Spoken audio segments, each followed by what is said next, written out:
Hello, people. Welcome back to the Science Exploration Zambia YouTube channel. We are back again. It's a Science Advancement Podcast show. We're back with the boys. So last week we had a very interesting discussion. We talked about the industry and its requirement for science experts in the science field.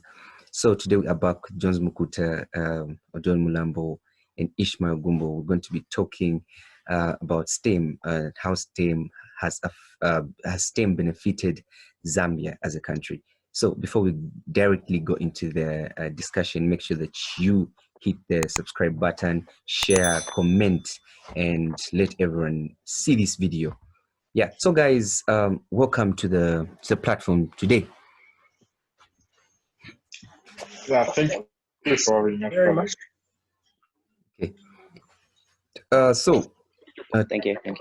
To just quickly go into the discussion, Jones Mukuta, what's your thought on today's discussion?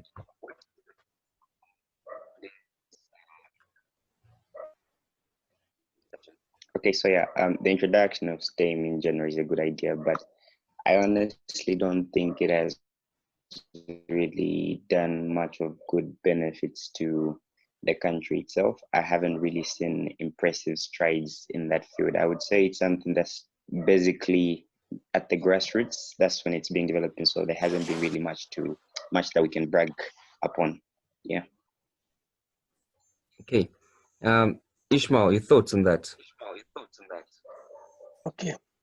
The introduction of the STEM, which is the science, technology, engineering, and mathematics, came to effect probably, I think that was 2005, somewhere there, if I'm not mistaken. Okay. The initiative is actually some good idea that has the potential to help us as Zambians. But of late, I can say it hasn't yet, done its intended purpose due to the fact that science is some broad field of study which requires lots of resources, apparatus, and staff. But due to lack of those learning resources that we need for this particular needs to be effective, I think it has actually drawn back the intended purpose of the STEM. Yeah, so that's basically it's just about it. Okay. So Odon, what's your thought concerning STEM? Yeah, so my thought, since the introduction, I cannot say we've seen the benefit. Like, we've not seen the benefits because we cannot even, make our own things yet in the science field. Like, people still mine copper in our country and then they go and break it out in another country.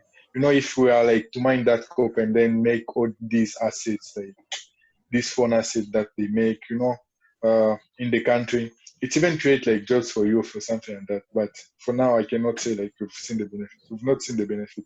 That's what I can say. Okay. Yeah, I'm agreeing with what you guys are saying, like 100%. I also feel STEM has not really been effective in our country, and I don't think it's benefited us in any way. Quite all right, yeah. We are trying to advance with technology because, yeah, definitely the whole world is advancing with technology.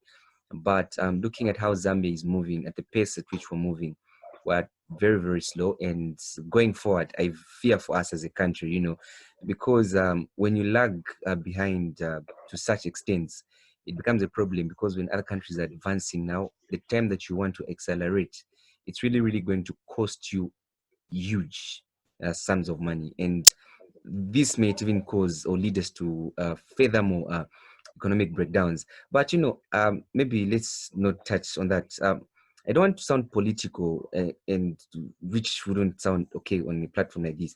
But what do you think is the problem behind this STEM? Like, why isn't STEM benefiting Zambia?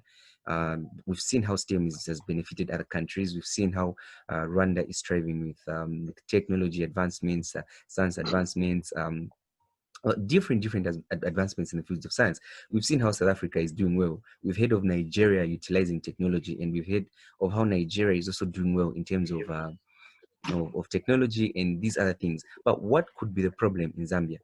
Maybe that's the question that I would love to ask. From a non-political view, let's not put politics here, but what do you think has been the problem? Why aren't we benefiting from this STEM that has been incorporated in both secondary, basic, primary, and also tertiary level, the highest level of education in the country? What do you think is the problem with us? I don't know who's going to pick it up first, but yeah. Okay, let me quickly rush into, responding to that. Yeah. Okay, basically, according to some basic research that have actually done during the course of this week, I think it came to my attention due to the fact that STEM actually, like I said earlier, it's some good initiative that has got a very huge potential to change our economy. Looking at the Yeah. state of our economy here in Zambia, things are bad.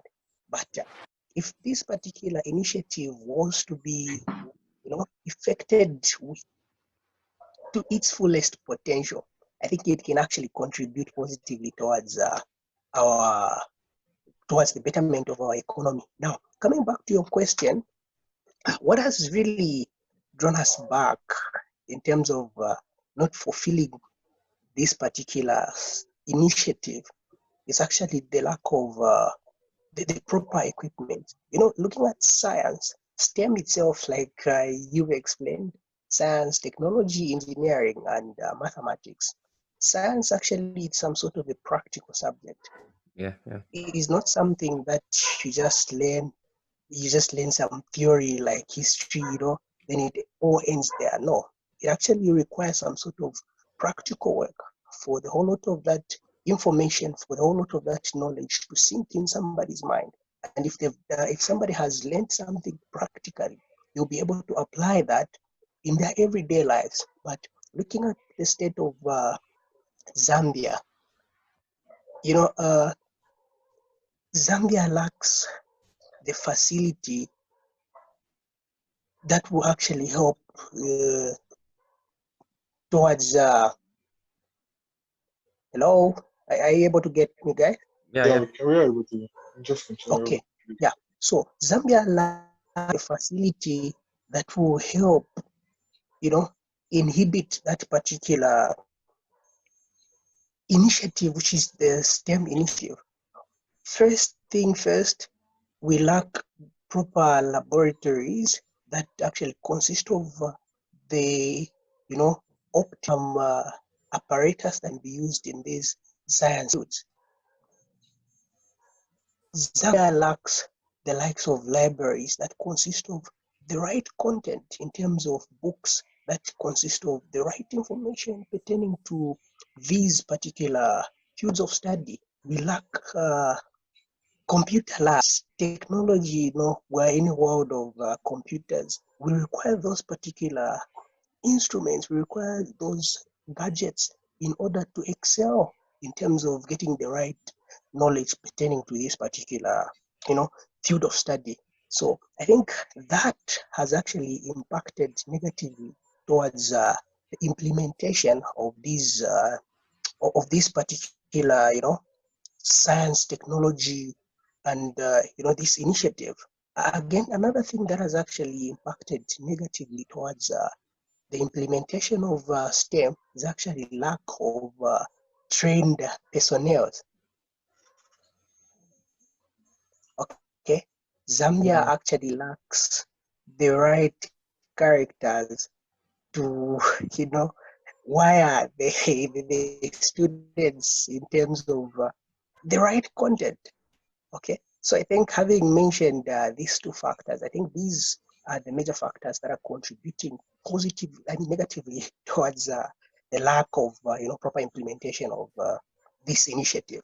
Yeah, I think I will just go on those two. The rest can be spoken by the guys there. Yeah, okay. Thank you very much, Ishmael. Some positive things there, and yeah, I agree with what you've said, like 100%. But quickly, Jones, what's your thoughts on the above discussion? So he's talked about quite a number of things, but I think I would add on things like the lack of foresight from, especially in the previous decade.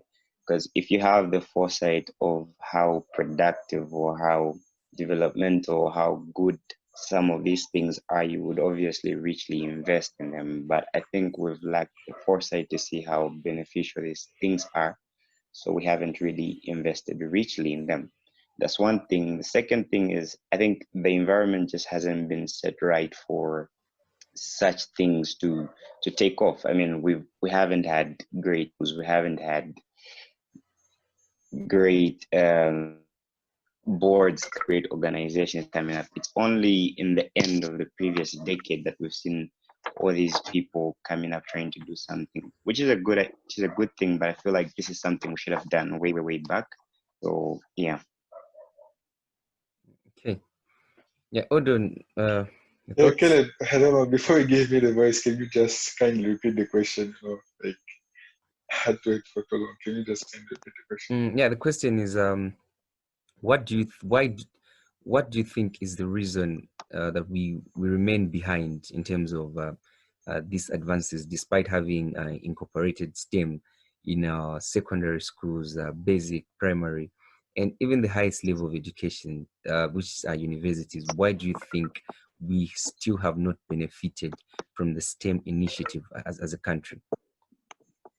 Yeah, for me, I can say one of the things might be the realization. We've not realized that STEM might actually bring a lot of positive things to, like, to our country or something like that.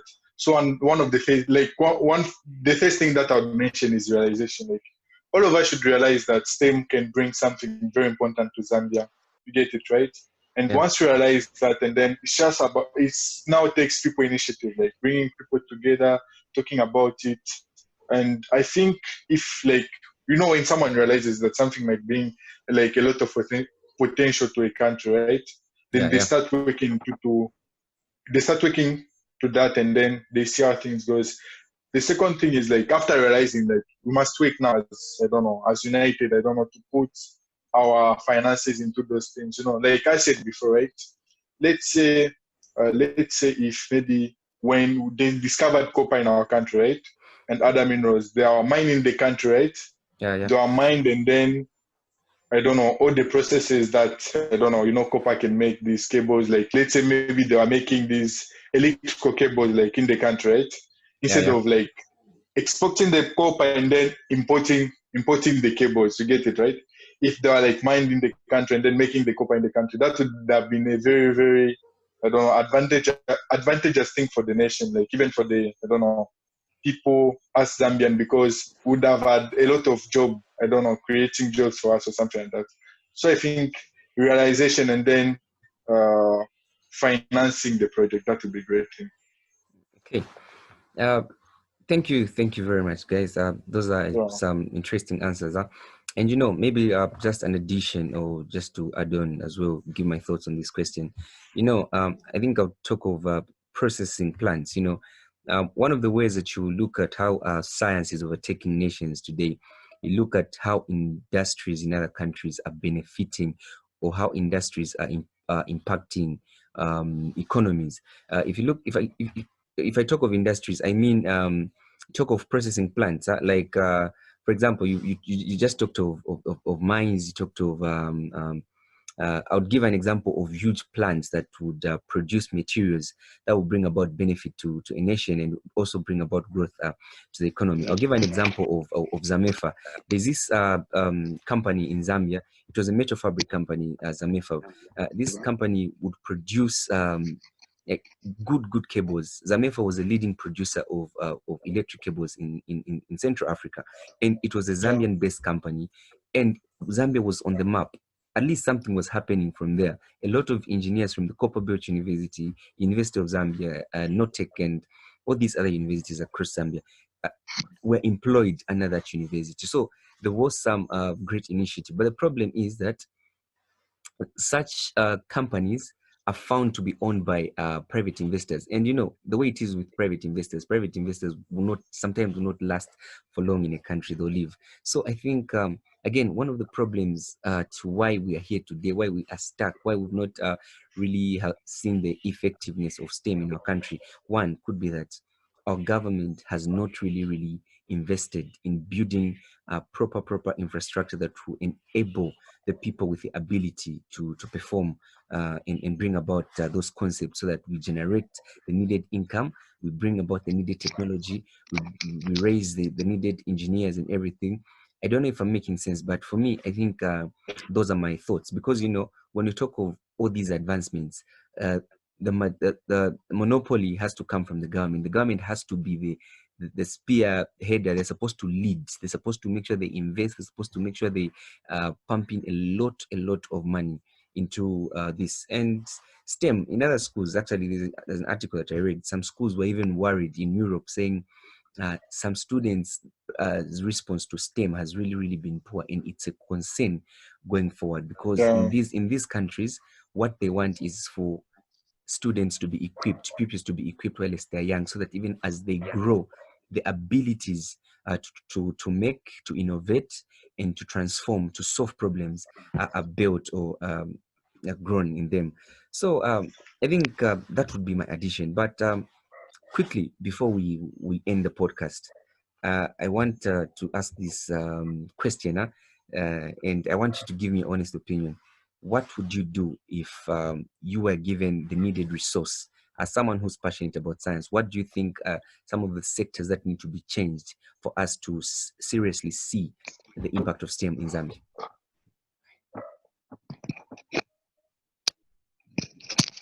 Anyone to pick it up? Uh, Jones, maybe we start with Jones and then quickly move, so we end our discussion for today. Okay. So I think this is not one thing where you can just pinpoint one area and say specifically we have to fix that. I think it's an all-round issue, starting from the primary levels, secondary levels, senior secondary levels, as well as tertiary levels. Each and every level of education should be taken seriously and should be given the right consideration that it deserves. Because I don't think we can just fix one area and leave these others out, because then we would be doing nothing, because they would be coming up good and then they would find a roadblock, or they would come up poorly and fail to elevate from there. So at each level of education, we should be able to provide platforms, boards, we should be able to provide all the necessities that are needed for students to get acquainted with all these things, as well as even outside school itself. I think we should see firms or government boards really putting interest and really mushrooming from there. Yeah, I would say what John is saying, right? Like we should face, I don't know, the first thing that I'll change is just education sector, just educating people. That's the only thing we can do right now. Just educating people about things and other things. You know, when, as I always say, when you start with something, when someone is very young, they get to, I don't know, grow up with that idea, and then when they grow up, they have at least an idea of what they should be doing, right? Something like that. So I think the education system is like the base, like the key, because we do not have finances, right? We don't have enough finances to, like, I don't know, to implement everything. But if we are just to invest in the education sector and then in these other things, I think 20 years or so from now, then we'll be somewhere. Okay. Ishmael, quickly give us your thoughts and then we can round off, wind up. Yeah, basically, I think one would, I'll quickly rush back to what John said earlier. This particular engagement lacks proper funding. Okay, you know, education is some sort of it's something costly at the end of the day. But actually, if you realize the importance of the investments that you're actually putting into that particular education, you come to, you know, if you're able to understand the importance of that, then I'm sure there'll be much, there would be much more of worries pertaining to, you know, the reasons as to why, you know, giving some negative thought, some negative energy, and the like. Now, coming back to my last additions, I think this particular initiative requires proper funding. I think that our government hasn't done so very much in terms of investing in this particular field of study. You know, if the government was to invest much more in knowledge, in something that can help our youths tap into the knowledge that we require towards towards the implementation of these particular projects that are coming up, the likes of the science, technology, and so on. I'm sure we'll see some very productive change at the end of the day. Okay, so we need to make sure that we engage some proper investment in these particular fields.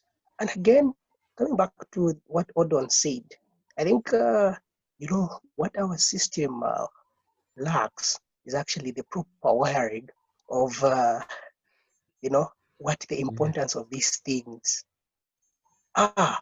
Okay, if we are able to groom our young ones from a tender age of the importance of the science, technology, engineering, and mathematics, we will come to realize that at the end of the day, we see a very huge change, a very huge, breed of, youths that are contributing positively towards these particular projects. So if we can actually mentor our young ones in the right manner, helping them know the importance of these particular initiatives, the likes of science, technology, engineering, and mathematics, if we can be able to fund these particular areas of life, I'm sure we'll see some good change, I think, in the next 10, 15, 20 years or so.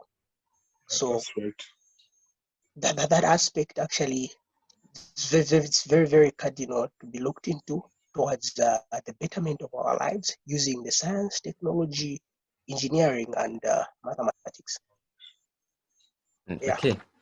Okay. Thank you very much, guys, for pouring out yourselves, for just giving us those insightful words. And I believe they come from your hearts because you guys, being Zambians, you've seen the problems and challenges that we have faced as a country. And definitely, we can say that from what we've discussed today, it's really not been a good ride concerning Zambia and STEM. And yeah, just like you said, Odon said, and you also say, John said, you know, some certain things can only be learned through experience. So for certain people and for a country like Zambia to just reach those levels and benefit from science, engineering, technology, and mathematics, will have to experience these things from the grassroots. So we've come to the end of our podcast today. We are going to be back again next week with another exciting episode as always. So thank you very much, guys, for just coming on this platform, talking to the people. Maybe there's someone out there who had questions concerning this, and hopefully the questions have been answered. And to the viewers that are going to be watching this, if you have good questions and you'd love to contribute concerning today's discussion, make sure that you slot your comments in the comment section. And for today's podcast, it's been Kale Bunemo, Jones Mukuta, Ishmael Gumbo, and Odon Mulambo. And to the viewers, make sure you like, share, and subscribe. And don't forget to catch Messi Luwema this Friday on the High School Hub podcast. And don't forget our sales mentorship training continues this Saturday on a Facebook Live.